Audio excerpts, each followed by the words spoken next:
Welcome to this quick overview of the case management framework from K2. What I'm doing in this overview is just try to very quickly give you a quick positioning of the case framework, where it comes from, and a very quick demonstration.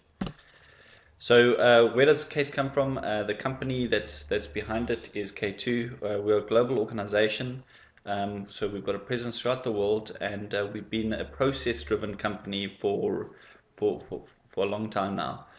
So we really come from a very process-centric point of view. The case management framework is a framework that has been built on top of K2, and our primary product from K2 is K2 Blackpearl.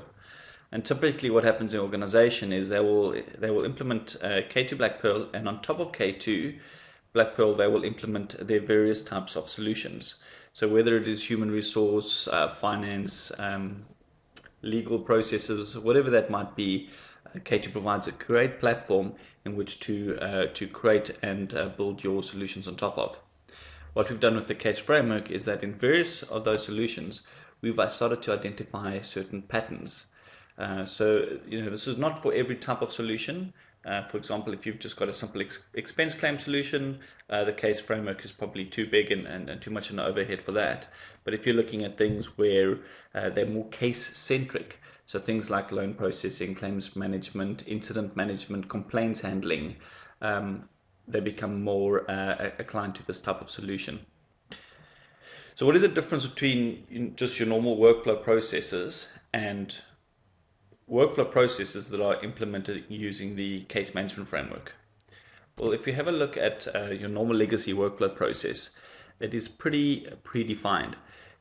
What that means is that as you design your process, or your process is created, it needs to follow steps A, B, C, and D, as shown more or less in this diagram. There's no real flexibility to the direction the process can go in. It needs to follow the exact match, and in many cases this might be exactly what you need. Again, think of an expense claim system. You don't really need to deviate off the path of an expense claim, but some other solutions you might need to. So what we start to see is that in the real world, you often find these case-centric processing becomes a lot more unpredictable in the real world. So your process doesn't always follow the exact same steps. You sometimes have other things that need to take place.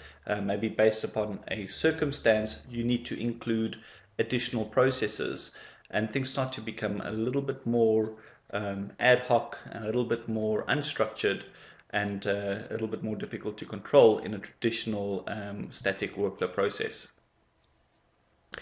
What we do with case is that we're able to take those processes and be able to define it in such a way that you can cater for the normal part that a case needs to go through, but then also cater for all the exceptions, the ad hoc processes that need to take place, and all the additional activities and steps that are involved inside of that, as well as the introduction of multiple people into the process. And we'll go through a little bit of what that looks like. But essentially, that's to help you position where the case framework comes into it versus just a traditional linear workflow process. Also, if you would do is to get a concept across on what do we mean by a case. Think of a filing cabinet. Inside of that filing cabinet, you potentially would have a file inside there, and that file, if you were to open it, would contain information about the case that you're dealing with. So if you imagine this filing cabinet here is our complaints, the single file is a single complaint, and if we look inside of the file, we should see any documents and records, maybe people that are working against it, what tasks they have to perform, the notes that they've left behind, and even the unstructured and the structured information.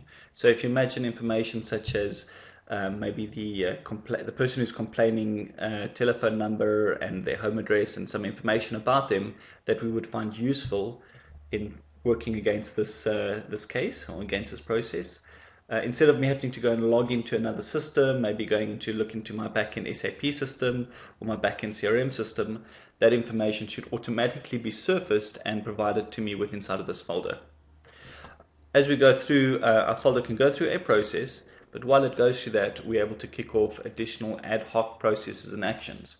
but the whole time all of that information gets surfaced into this folder where we get a central point of truth about what's going on around this case, so that everybody who's collaborating around it has got this view of the health of the case and how it's busy progressing. So essentially what we're doing is really taking our filing cabinet and taking our folder, and we're really making them electronic and giving them a reporting and visualization that we can quite easily see how our cases are doing, how processes are performing, do any of them in a red status, have any of them escalated. So if you imagine looking at a filing cabinet like this one over here, imagine if, just by glancing over the front of the filing cabinet, if any of these files were to escalate or have any issues, they would come and surface themselves to the front, so you don't have to go and search for them. Any exceptions get bubbled up to the front of the filing cabinet. What we've done there is we've used a technology called Microsoft SharePoint to implement this. So using both K2 Blackpearl and Microsoft SharePoint, we're able to then present this case information driven by a process inside of a SharePoint user experience. So if you imagine our folder has a view of what it looks like in SharePoint. So if you imagine a site inside of SharePoint, we have this view of the information about the case that you're dealing with. And from there we can go and have a look at how we're doing, perform any actions, and collaborate around that case. While we're busy doing that as well, imagine our filing cabinet itself having a high-level view. So this is a consolidated view of all the cases, how they're busy doing. And from here we can start to do things like expose dashboard information, being able to track if things have escalated, do consolidated task lists so that people don't have to go search through every file to figure out what they have to do. They simply go to this management view. And from here we can have different views of this information using some great features to be able to do, if a manager looks at this view, they get lots of reports, but where you could have just maybe a casual case worker, they won't maybe have as many reports visible to them. So what we're going to do now is just have a quick look at a demonstration just of what the case can look like. So this is inside of a computer that I have over here. If I go and log in into SharePoint, so this is an example of me as, let's say, a manager logging into my SharePoint portal. This area over here, this is a SharePoint 2010, and what we're having a look at an area that is dealing with cases that are to do with claims assignment. So obviously your cases could be anything. They could be complaints management, they could be claims assignment, they could be incident management. So from here I can see a view of any task that I've currently got to perform. I can also see a view of all the current active cases, and as well as which of those have escalated, and even some KPI information about those cases. So we can start to populate this with as many reports as we want, or keep it as simple as possible. We can even create additional areas for, let's say, more advanced dashboard information, where we can go and have a look at further information about our cases, perhaps even information about user performance against our cases, so we can start to track how they're performing, where maybe additional training is required. So let's go back and have a look at opening up a single case. So here we're looking again at a consolidated view of all of our cases. If I go through, for example, and click on this one over here, effectively that's like me opening up the file and looking inside of it. So this view now is only information to do with this case 392. So I can see any comments that people have left behind. I can see where we currently are in the processing of that case. I can see exactly that we've got maybe some parallel tasks that are taking place at this point in time. I can also see any further actions that I can perform against my cases. And over here I've got views of the different processes that are currently running against my case. So I can go through, see the different processes. I can see that we're running an inspection process, and I can drill down on those and have a look at further information about those processes, or simply click on different links that show us visualizations of what the workflow process behind that one is looking like. So over there we can see a view flow of an inspection taking place. That inspection, I could decide that I might want to start it again, or once it's completed, maybe send it to a third or fourth inspection. As you can see in this one, we've sent this one already through 3 different inspections. So that is where the ad hocness comes into it, is that when we designed this case, we didn't say that the person can request an inspection only once or twice. We've allowed the choice about when things can happen up to the user that interacts with the case. So you can define it as tightly as you want, or you can keep it quite loose and then allow the case to evolve by itself, just by providing additional actions for your users to take place and to take against the case. Throughout the process of the case, there's audits that are taking place. So here we can see an audit history as well as an audit of the comments that have taken place.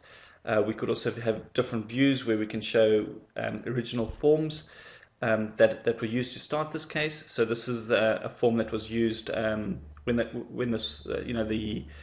the claimant filled out this form, and the case folder has got that original form inside of the case. We can also have different areas where we can see different documents that are being collaborated around and processed against this case. Okay.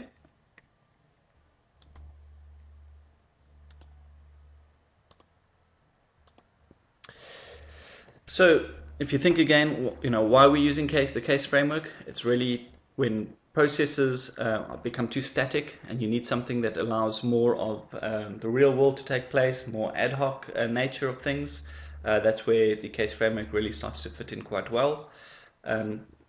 Examples of the kind of scenarios where case management fits quite nicely. Incident management, we see that quite a bit. Claims handling, very popular. And complaints management, a lot of the banks, we find they're using it for complaints management. Because a complaint, yes, it needs to go through certain steps, but while it's busy going through those, there's additional things that sometimes have to take place, and they can't really predefine those up front. As the case progresses, those things can happen, or they might not even happen. It's too unpredictable to be able to define in a standard workflow process. We've also had our case framework reviewed by Gartner, and if you're looking at case management on the SharePoint platform, there's nowhere else to go pretty much. If the message from Toby Bell pretty much sums it up over here about K2's positioning of case management inside of Microsoft SharePoint. Thank you very much for attending this presentation on the case management framework. I'll be doing additional videos, more in-depth demonstrations, as well as some videos on how to actually build your own case types and deploy them and various other enhancements and features. Thank you.